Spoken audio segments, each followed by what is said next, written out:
Saat itu umurku baru menginjak 7 tahun. Aku adalah anak yang periang saat itu. Dan berapa lama, seperti biasa, saat sore sudah datang, bapakku selalu memintaku menginjak-injak punggungnya selepas selesai dari kebun. Masih kuingat, bapakku menanam banyak jenis sayur saat itu. Setelah selesai memijat bapakku, seperti biasa, beliau selalu memberiku uang jajan di luar pemberian ibuku. Namun saat itu, tiba-tiba bapakku menceritakan sebuah cerita saat beliau masih muda. Sebuah cerita yang sampai saat itu, apakah aku bisa percaya ataupun tidak hingga saat ini. Bapak mulai dengan menyeruput kopi hitam. "Ah, dengarkan," ucap bapakku. "Bapak mau bercerita," ucapnya lagi. Aku pun mulai menoleh kepadanya dan menjawab. "Apa, Pak?" jawabku. "Bapakku punya cerita saat bapak masih muda. Saat itu, kakak tertuaku pun masih menginjak umur balita. Dulu sekali, bapak adalah seorang tentara. Beliau bertugas untuk menjaga perbatasan dan kawasan Lembang dari pihak gerombolan saat itu. Saat muda, bapak pernah bilang jika saat beliau muda, selalu diajari oleh kakeknya ilmu-ilmu kebatinan. Entah ilmu apa yang diperoleh aku pun tak tahu. Namun, itulah awal cerita ini terlahir. Saat itu, tahun 1960, bapak baru menginjak umur 24 tahun dan baru memiliki 1 orang anak. Satu waktu, setelah masa beliau banyak sekali melewati masa-masa perjuangan, beliau akhirnya memutuskan untuk keluar dari TNI saat itu. Dikarenakan pemasukan yang sedikit, kemudian bapak mulai beralih profesi sebagai sopir angkot waktu itu. Dulu sekali, profesi sopir angkot sangatlah menjanjikan dan akhirnya menjadi profesi terakhir bapakku hingga meninggal beberapa tahun yang lalu. Cerita diawali saat ada tetangga beliau, sebut saja namanya Raden Gatot. Beliau adalah salah satu orang terkaya di salah satu daerah bernama Kampung Mekar. Saat itu, Raden Gatot baru saja menikahkan anaknya yang bernama Dadang. Sungguh megah resepsi mereka kala itu. Lantunan musik Sunda dan penyanyi sangat semarak dirasakan. Makanan sangat melimpah dan masyarakat sekitar sangat dimanjakan dengan fasilitas yang diberikan Raden Gatot ini. Namun, kekayaan tidak bisa membeli kekuatan Tuhan. Sang anak yang bernama Dadang dengan berat hati harus pulang ke rahmatullah. Padahal usia pernikahan belumlah genap 3 tahun saat itu. Teh Mawar sekarang menyandang status janda dari Kang Dadang. Hari-harinya saat awal ditinggal suaminya selalu diisi dengan tangis dan kesedihan. Wanita muda yang masih cukup cantik serta seorang anak yang masih kecil, pikir bapak saat itu. Bapak iba melihat Teh Mawar. Waktu berjalan seperti biasa. Sebagai seorang sopir angkot, bapak selalu menarik penumpang. Dan seperti biasa, Teh Mawar pun kadang ikut untuk pergi ke pasar. Namun saat itu ada keanehan yang bapak lihat dari Teh Mawar. Mukanya agak pucat dan selalu memegang maaf dan selalu memegang bagian dadanya, seolah menahan rasa sakit. Bapak pun mulai menanyakan keadaan Teh Mawar saat itu. Iya, bapak memang cukup dekat dengan almarhum Kang Dadang. Namun dengan sopan Teh Mawar menjawab jika beliau tidaklah kenapa-napa. Bapak pun hanya diam dan tak bisa melanjutkan pertanyaannya. Mobil pun mulai dinyalakan. Mobil itu adalah mobil yang selalu menemani bapak saat itu menuju rute trayeknya. Di subuh hari sekali, bapak mulai menjalani aktivitasnya sebagai seorang supir. Dan kebetulan saja saat itu Teh Mawar duduk di depan bersama bapak, berbincang dan mengobrol sambil sesekali menghibur Teh Mawar yang masih dalam keadaan duka. "Teh, maaf, apa teteh masih tinggal bersama mertua teteh?" tanya bapak kepada Teh Mawar. Iya, A," jawabnya singkat. Bapak mulai berbicara kepada Teh Mawar. Alangkah baiknya apabila Teh Mawar kembali tinggal bersama orang tuanya di daerah Garut. Namun Pak Gatot dan ibu mertua belum mau melepas Teh Mawar karena cucu mereka yang masih kecil. Selang beberapa bulan setelah masa idah, Teh Mawar seperti biasa menumpang kendaraan bapak menuju pasar. Tak seperti biasa, waktu itu Teh Mawar terlihat kurus, pucat, dan terlihat sangat lemah. "Jangan memaksakan pergi jika lo sakit, Teh," ujar bapak. "Gak apa-apa, A, mungkin agak capek aja," jawab Teh Mawar. Bapak pun tak memperpanjang pertanyaannya. karena memang pribadi bapak yang aku tahu adalah orang yang cukup pendiam. Singkat cerita, bapak bertemu dengan orang yang dianggap guru di Subang sana. Memang pada zaman itu, kegiatan mengisi ilmu kebatinan memanglah masih marak. Bapak diberikan sebuah ikat pinggang yang berbentuk cukup aneh oleh gurunya. Dan satu rahasia yang diberitahukan kepadaku adalah ilmu tersebut tidak boleh dipakai sebelum umur bapak belum genap 40 tahun. Bapak pun kembali kepada kegiatan sehari-harinya, menyetir dan mencari penumpang. Namun, saat itu ada hal yang aneh terjadi. Teh Mawar yang biasa pergi ke pasar saat hari Selasa, tiba-tiba tidak ada di persimpangan jalan yang biasa Teh Mawar menunggu angkot bapak. Setelah selesai bekerja, bapak pun pulang, dan kebetulan arah rumah Raden Gatot terlewati. Mungkin bapak akan menanyakan kabar Pak Gatot dan menanyakan kabar Teh Mawar, ujarnya. Pak Gatot dan bapak memang sudah kenal sejak lama, karena almarhum Kang Dadang dan bapak adalah teman kecil, dan Pak Gatot tentu saja sangat mengenal bapak. Bapak telah sampai di rumah Pak Gatot. Namun saat itu, rumah Pak Gatot banyak sekali orang terlihat di sana. Bapak pun bergegas menuju rumah Pak Gatot. Terlihat ibuku juga ada di sana. Tetangga lain dan beberapa saudara dari Teh Mawar juga bapak jumpai di sana. "Ada apa, Neng?" tanya bapak pada ibuku. "Teh Mawar, Kang," jawab ibu. "Kenapa sama Teh Mawar?" tanya kembali bapak penasaran. Itu, maaf, payudara sebelahnya membusuk dan daging payudaranya seperti rontok," jawab ibu sedih. Bapak hanya terdiam dan sambil beristighfar. Setelah mengobrol dengan Pak Gatot dan istrinya, bapak pun langsung pulang mengajak ibu. Di rumah, bapak masih tidak percaya dengan keadaan Teh Mawar saat itu. Dan tak disangka beberapa hal aneh yang terlihat oleh bapak saat mengantar Teh Mawar berujung berita seperti ini. "Kang, coba Akang ikhtiar ke Abah Buyut, tanyakan apa yang terjadi dengan Teh Mawar," ibu berkata kepada bapak. Karena penyakit yang diderita Teh Mawar sangatlah aneh dan di luar nalar manusia, bapak hanya mengangguk sambil meminum kopi yang sudah disediakan ibu. 1 minggu kemudian, "Bah, ada istri almarhum teman saya, namanya Mawar. Keadaannya sekarang sangat memprihatinkan. Payudaranya membusuk dan daging terkelupas dengan mudah. Apa yang bisa saya lakukan, Bah?" tanya bapak.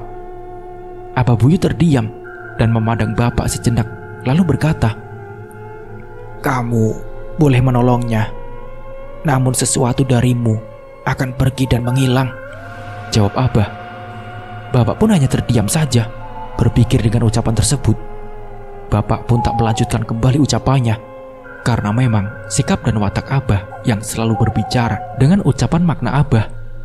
Hasil dari pertemuan dengan Abah hanya membawa air sebotol yang harus bapak gunakan untuk menyiram tanah di sekitar rumah yang Teh Mawar tempati. Bapak membungkus botol air tersebut ke dalam tas miliknya dan pamit pulang kembali karena waktu sudah cukup malam. Mobil pun dinyalakan dan bapak mulai menyetir ke arah pulang, melewati tanjakan semen hingga ke arah batas kota bapak lalui saat itu. Masih kuingat bapak pernah berkata, "Orang-orang sekarang cukup aneh, menjadikan tanjakan sebagai tempat angker. Padahal zaman bapak tanjakan itu selain lebih angker karena rendangnya pohon dan tak ada cahaya, masih banyak juga bajing loncat," ujar bapak sambil tertawa. Bapak pun tiba di rumah dan mulai mematikan angkot kesayangannya di depan rumah. Namun kemudian terlihat ibu berlari kepada bapak, seolah terjadi hal yang menakutkan pada ibu. "Belum sempat Akang masuk rumah, Neng, udah lari malam-malam. Ada apa?" ucap bapakku. Tadi, Neng, takut ada yang mengetuk pintu belasan kali. Tapi pas Nenek lihat tidak ada orang. Dan terakhir ketukan pintu sekitar setengah jam yang lalu," jawab ibu terbata-bata. Bapak mulai tak enak. Perasaan insting kelakian bapak mulai berontak. Apa ada hubungannya dengan ucapan Abah? Pikir bapak. "Sudah, tidak apa-apa, Neng. Mungkin orang iseng. Biar Akang jaga malam ini," jawab bapak. Beberapa saat setelah ibu dan anaknya tidur, bapak mulai bergegas menuju kediaman Raden Gatot dan Teh Mawar. Bapak pun mulai mengeluarkan air yang sebelumnya dibawa dari Abah. Bapak mulai menyiram dengan rata sekeliling kediaman Teh Mawar. Tiba-tiba, angin dingin berhembus membuat semua bulu badan bapak merinding dengan hebat. Suara tak biasa terdengar, walau samar menemani dinginnya angin malam itu. Bapak tak memperdulikan hal tersebut. Bapak hanya ingin mengungkap kebenaran dan rasa kasihan terhadap Teh Mawar yang bapak pikir kala itu. Setelah hal itu dilakukan, bapak mulai beranjak pulang. Tak jauh memang dari rumah bapak ke rumah kediaman Teh Mawar. "Akang dari mana jam segini?" tanya ibu mengagetkan bapak. Bapak pun menceritakan perihal yang dilakukan tadi di rumah Teh Mawar, dan ibu pun mengerti akan hal itu. "Sudah Neng, tidur saja. Akang juga mau tidur," jawab bapak menutup percakapan. Esok hari, bapak meminta izin kepada ibu untuk tidak menarik angkot hari itu. Bapak berencana untuk mencoba mendatangi kakekku, Aki Udi namanya, dan akan membawanya ke Abah Uyut ke Subang sana. Iya, bapak bilang Aki dan Abah adalah teman sejawat waktu dulu. Tak heran bila bapak bisa sedekat itu dengan Abah yang dikenal pilih-pilih orang dalam bergaul dan mengenal orang. Aku berpikir mungkin hal ini yang menjadikanku mengalami hal gaib beberapa waktu lalu di jalan alternatif Kalijati. Aki sudah sampai ke kediaman Abah. Tak lupa, bapak pun membawa ketan bakar kesukaan Abah dari Lembang. Lama dan panjang, Abah dan Aki mengobrol, hingga Abah kembali bertanya kepada bapak, apakah air yang dulu dibawa sudah bapak siramkan. Bapak pun mengangguk, tanda melaksanakan perintah Abah. Hari menjelang malam, bapak dan Aki pun pulang. Di perjalanan pulang, Aki berpesan jika suatu hal yang diperjuangkan akan memberikan bekas dan menghilangkan yang diperjuangkan. "Apakah kamu rela?" tanya Aki. Bapak hanya diam karena masih belum mengerti. Namun hal itu juga adalah hal yang sama dikatakan Abah beberapa waktu lalu.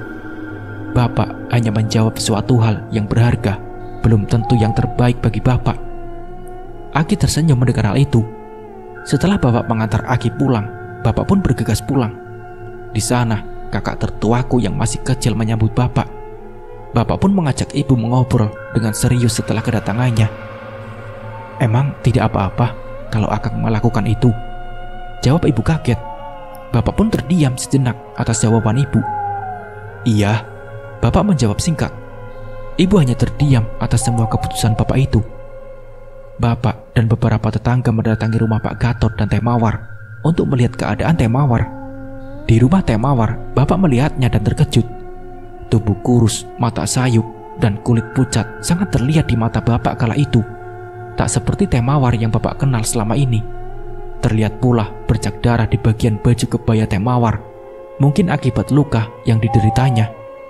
Tak kuasa, bapak melihat istri temannya terlihat seperti itu. Bapak mulai bertanya kepada Teh Mawar akan keadaannya ini. Dengan suara sendu dan lirih, Teh Mawar masih berkata baik-baik saja dan mengucapkan rasa terima kasih kepada bapak karena sudah sudi untuk sekedar mampir. Namun, terlihat raut wajah yang menutupi sebuah rahasia yang terlihat di wajah Teh Mawar. Entah apa itu, tapi sangat terlihat bagi bapak. Bapak pun berpamit pulang kepada Teh Mawar dan tak lupa mendoakan kesehatan beliau. Kemudian, bapak pun keluar dari ruangan Teh Mawar. Di sudut rumah samping pagar bambu, terlihat Pak Gatot sedang duduk sambil memandang kolam ikan kesenangannya. Bapak pun menghampiri untuk sekedar berbasa-basi. "Bagaimana kabar kebun dan hasil penjualannya, Pak?" tanya bapak. "Alhamdulillah Jang, lancar," jawab Pak Gatot. Saat itu, datanglah Bu Gatot sembari membawa beberapa tas dan koper yang akan diberikan kepada Pak Gatot. Ternyata hari itu, Pak Gatot berencana menuju ke stasiun untuk pergi beberapa hari untuk kepentingan bisnisnya. Terlihat pula mobil Pak Gatot terpampang di depan rumah sembari memanaskan mesin mobil. Dan singkat cerita, bapak kembali ke aktivitas sehari-harinya sebagai sopir angkot. Tidak ada kabar terbaru akan Teh Mawar. Namun tiba-tiba datanglah pegawai Pak Gatot yang bernama Kosim datang ke pangkalan mobil bapak dengan keadaan tergesa-gesa. Kang, teriak Kosim dari kejauhan. "Kenapa, Sim?" jawab bapak. Bapak pun mulai menenangkan Kosim dengan memberinya air. "Tenang, santai. Ada apa teriak-teriak?" ujar bapak menenangkan Kosim. "Bapak, Kang, bapak," ujar Kosim masih dalam keadaan terengah-engah. "Iya, bapak kamu kenapa, Sim?" Bapak semakin bingung. Bapak meninggal, Kang. Ketabrak kereta," ucap Kosim. Tersentak, Bapak mendengar hal tersebut seolah tak percaya akan yang terjadi. Baru kemarin bertemu dan berbincang, kini kabar tak baik terdengar olehnya. Kosim mulai menepuk pundak Bapak yang sampai melambun mendengar hal ini. Sambil menepuk-nepuk pundak Bapak yang seperti masuk ke alam lain, Bapak pun kaget dan tersadar. Dan ternyata kedatangan Kosim adalah untuk meminta pertolongannya mengantar keluarga ke rumah sakit di mana jasad Pak Gatot berada. Bapak dan Kosim pun mulai bergegas menuju rumah Pak Gatot. Riuh suara pegawai, sanak saudara, dan istri Pak Gatot saat Bapak sampai di rumah kediaman Pak Gatot. Suara tangis keluarga seakan tak percaya akan kepergian Bapak Gatot dengan cara yang cukup tragis itu. Singkat cerita, Pak Gatot akhirnya sudah disemayamkan. Nuansa sedih dan haru sangat terlihat di keluarga mereka. Bapak hanya duduk terdiam di samping Kosim dan beberapa keluarga dari almarhum. Hal ganjil pun terjadi. Tiba-tiba Aki datang bersama Abah kala itu. Bapak langsung berdiri dan menghampiri mereka. Dari mana mereka tahu akan kejadian ini? Sedangkan setahu Bapak tidak ada yang memberitahu. Aki dan Abah pun tak lupa berbelasungkawa terhadap istri mendiang Pak Gatot dan keluarga mereka. Tak lama kemudian, Aki dan Abah memberi isyarat kepada Bapak agar Bapak mengikuti mereka ke samping rumah Pak Gatot dekat dengan kebun. Tak berselang lama, Abah dan Aki membisikkan satu hal kepada Bapak. Iya, hal yang sama yang membuat ibu kaget saat Bapak memberitahu ibu di cerita sebelumnya. Baik, singkat Bapak kepada Abah dan Aki. Malam pun tiba. Suasana haru masih terlihat di kampung Mekar atas kepergian Pak Gatot. Namun malam ini pula perintah dari Aki dan Abah harus Bapak jalani. Malam itu Bapak terlihat sangat aneh. Hal itu terlihat pula oleh ibu. Pukul 12 malam, Bapak berpakaian tidak seperti biasa. Baju adat Sunda, ikat kepala khas Sunda, tanpa memakai alas kaki sangat jelas terlihat oleh ibu saat itu. Dan tak lupa, sabuk pemberian Abah di awal cerita juga dipakai Bapak. Dengan sedikit tergesa-gesa, Bapak pun bergegas keluar rumah, yang ibu pun tak tahu akan kemana Bapak pergi. Bapak pun datang ke suatu tempat antara rumah Pak Gatot dan perkebunan miliknya yang sangat luas. Tempat yang sangat rindang dengan pohon jati dan pohon kayu putih seolah-olah tidak terlihat seperti kebun. Dan Bapak pun memulai sesuatu di tengah malam itu. Cep! Bapak menancapkan satu batang bambu kecil ke dalam tanah. Bapak pun mulai bersemedi sambil membacakan mantra khusus bagi orang Sunda. Tak selang beberapa lama, hal di luar nalar akal manusia terjadi. Tak terpikir olehku saat ini, apakah ini benar-benar terjadi dan dialami oleh Bapak. Suara semak-semak terdengar seolah tersentuh oleh sesuatu. Dek, dek, dek. Suara tanah yang terdengar seperti terinjak hentakan benda yang sangat kasar. Suara tersebut seperti suara paku bumi yang dihentakkan ke dalam tanah.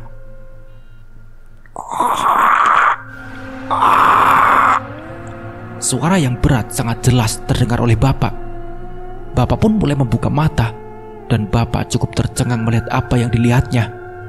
Sesosok makhluk tinggi besar menjulang melebihi pohon kayu putih, seperti berbulu lebat menutupi seluruh permukaan tubuhnya. Mata merah menyorot tajam memandang Bapak. Bapak mulai kembali melakukan ritualnya. Hingga akhirnya Bapak bangkit dari posisi bersilanya. Tiba-tiba tangan makhluk besar itu pun seperti bergerak ke arah Bapak dan ingin menjangkau Bapak.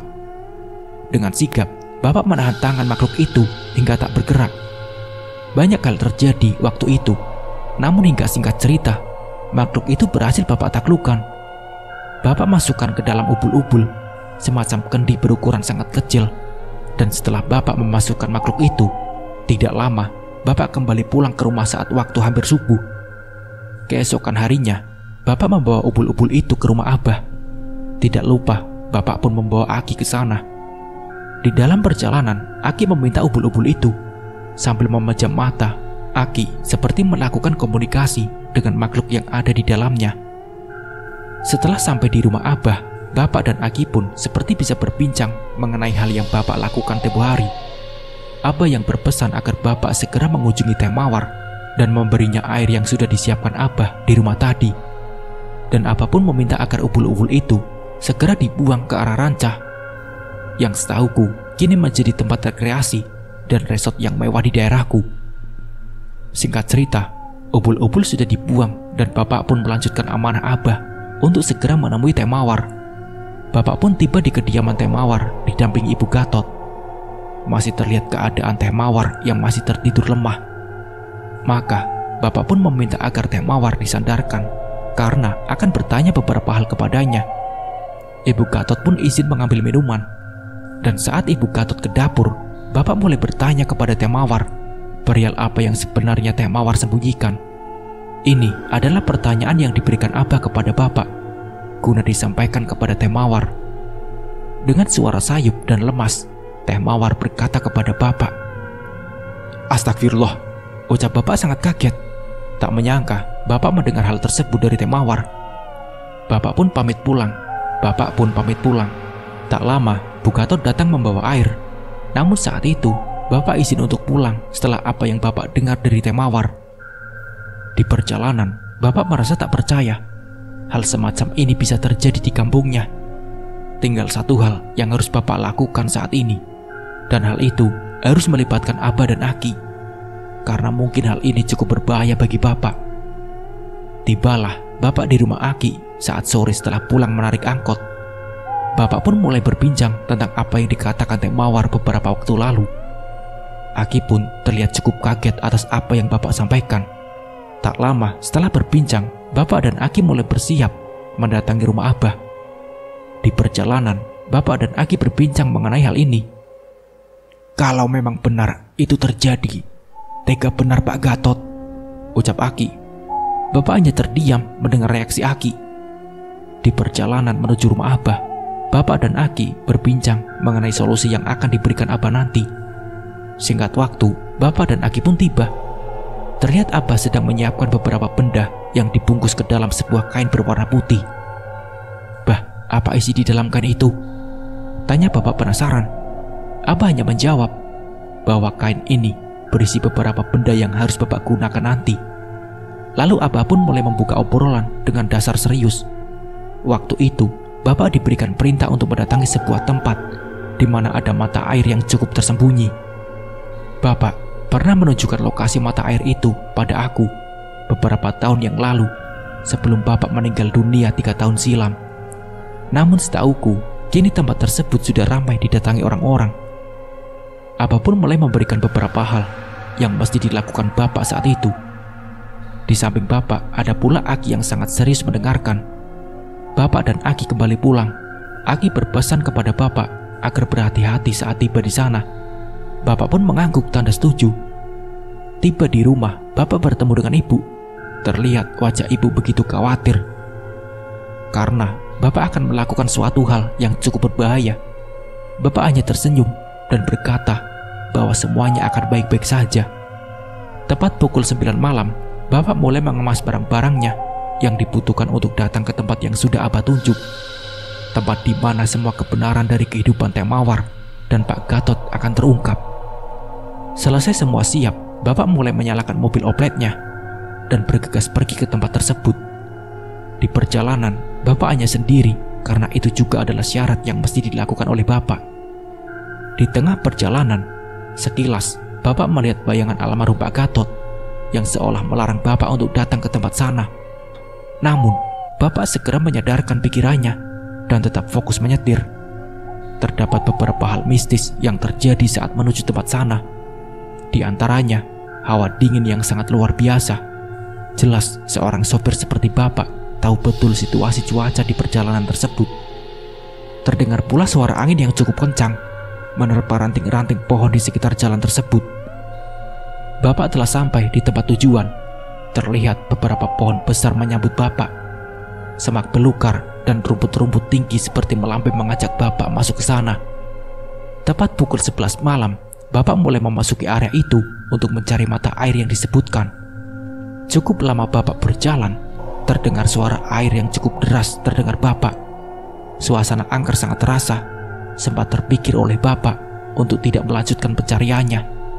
Namun, amanat Abah selalu terngiang di kepala Bapak, seolah menyuruh Bapak agar tetap kuat dan berani menjalani.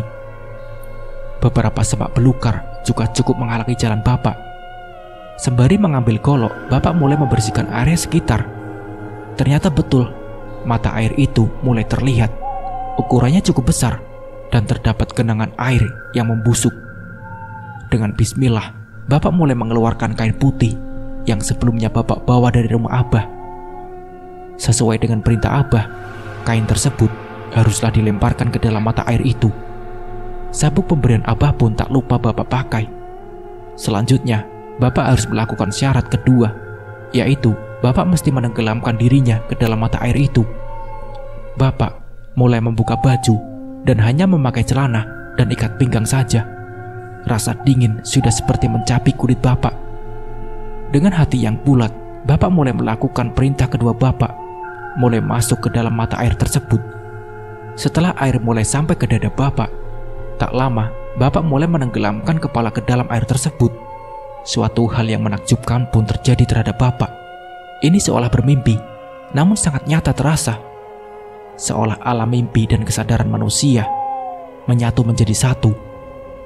Bukankah tadi aku menenggelamkan kepala ke dalam air? Tapi kenapa tiba-tiba berada di tempat seperti ini? Ucap Bapak dalam hati.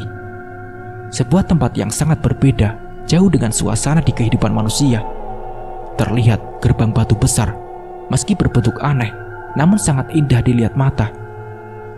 Terdapat pula jalan yang dibuat sangat indah, terbuat dari batu yang berbentuk persegi berjajar, rapi membentuk sebuah jalan. Bapak mulai melanjutkan jauh ke dalam tempat tersebut.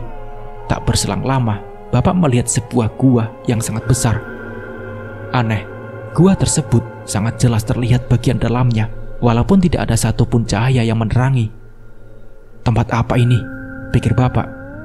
Mata Bapak tak henti melihat sekeliling gua tersebut. Bapak seolah terhipnotis dengan semua keanehan berbalut keindahan tempat itu.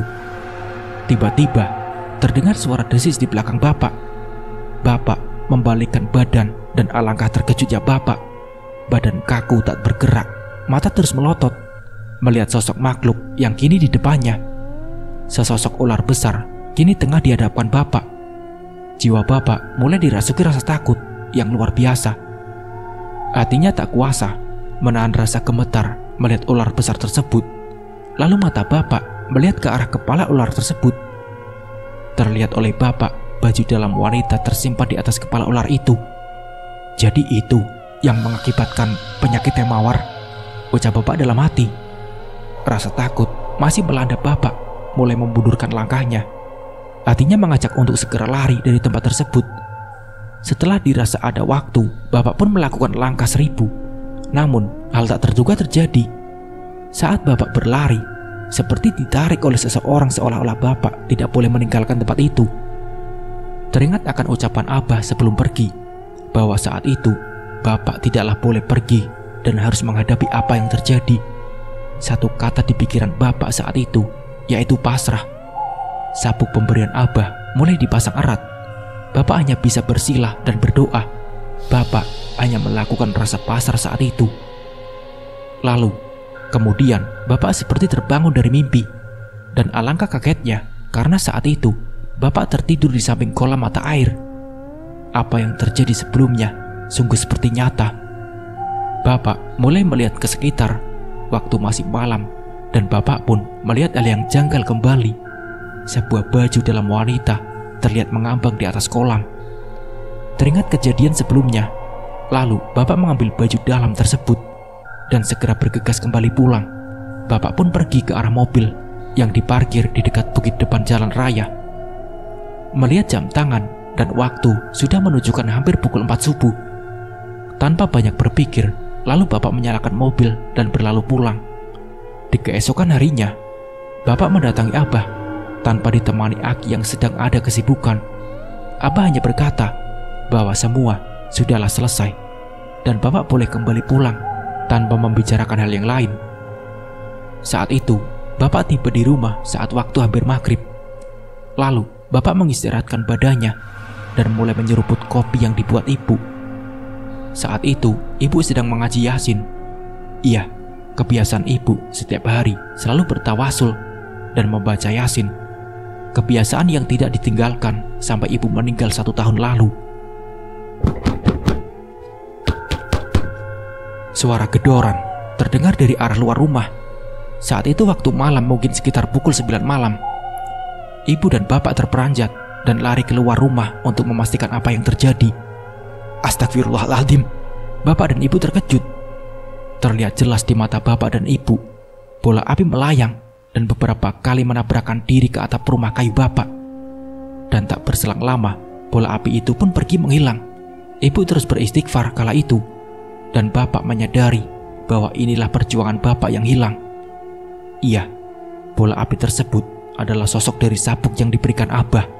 Sabuk yang seharusnya tidak boleh digunakan sebelum umur bapak 40 tahun.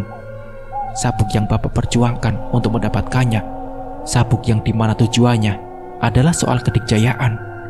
Bapak hanya terdiam karena tujuan awal bapak memperjuangkan sabuk itu adalah untuk kepentingan keluarganya. Bukan menjadikan sabuk sebagai Tuhan, namun menjadikan sabuk itu alat untuk memperoleh cita-citanya agar dapat menggapai kemakmuran, kebijaksanaan, dan nama besar. Lalu bapak tersenyum. Esok harinya, bapak kembali ke rumah Abah. Saat itu, Abah hanya berkata bahwa teh mawar sudah mulai membaik. Perihal bola api itu pun, ternyata Abah sudah tahu. Abah hanya berkata, "Tidak apa-apa, itu hanya sabuk. Dan cita-cita dapat diperoleh dengan cara lain. Jika tidak diperoleh bapak, mungkin nanti anaknya. Apabila anaknya belum bisa, ada cucu bapak," ucap Abah. Mendengar hal itu, bapak menjawab bahwa bapak tidak menyesal. Bapak justru bahagia, setidaknya bisa membantu teh mawar untuk kesembuhannya. Selang beberapa bulan, bapak datang ke kediaman teh mawar. Teh mawar terlihat lebih membaik. Luka di dadanya mulai mengering, dan teh mawar pun sudah bisa makan dan minum. Bapak senang melihatnya. Lalu tiba-tiba teh mawar berkata bahwa dia ingin pulang ke Garut untuk pulang bertemu dengan orang tuanya. Teh mawar juga berkata bahwa di perjalanan pulang nanti, teh mawar ingin mengobrol dengan bapak tentang banyak hal yang sebenarnya terjadi. 5 bulan kemudian, akhirnya teh mawar sembuh. Kini teh mawar kembali bisa melakukan aktivitas sehari-harinya. Saat itu pagi sekali, pukul 6, teh mawar bersiap untuk pulang ke Garut. Barang-barang mulai dikemas. Lalu bapak dan teh mawar pun mulai berangkat menuju Garut. Di dalam perjalanan, bapak bertanya, "Teh, apa benar yang dikatakan teh mawar saat sakit dulu tentang bapak Gatot?" tanya bapak. Teh mawar pun menjawab, "Iya Kang, dulu setelah kepergian almarhum suaminya Pak Gatot, sempat menemui teh mawar dan mengatakan hal yang tidak terduga. Pak Gatot pernah bertanya apakah teh mawar mau menjadi istrinya. Namun hal itu jelas ditolak oleh teh mawar.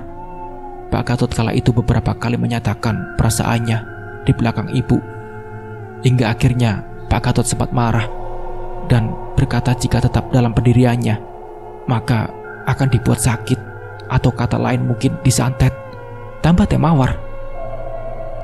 Itulah perkataan teh mawar saat sakit dan sempat diberitahukan kepada bapak. Sempat pula Pak Gatot ingin menyentuh teh mawar bahwa sebenarnya dia ingin kembali pulang ke Garut sana. Namun Pak Gatot dan ibu mertua selalu menghalanginya. Ibu tidak ingin dipisahkan dengan cucunya. Namun teh mawar tahu alasan bapak adalah ingin mendapatkan menantunya teh mawar. Bapak tidak memberitahu perihal makhluk gaib di kebun Pak Gatot dan ular yang bapak lihat kepada teh mawar yang menjadikan hal itu menjadi rahasia. Semua hal itu terjadi hanya dikarenakan satu alasan dari Pak Gatot, yaitu aku cinta menantuku. Nah, seperti itulah ceritanya. Semoga dari cerita ini kita bisa mengambil hikmah dan pembelajarannya. Mungkin cukup sekian dari saya. Wassalamualaikum warahmatullahi wabarakatuh.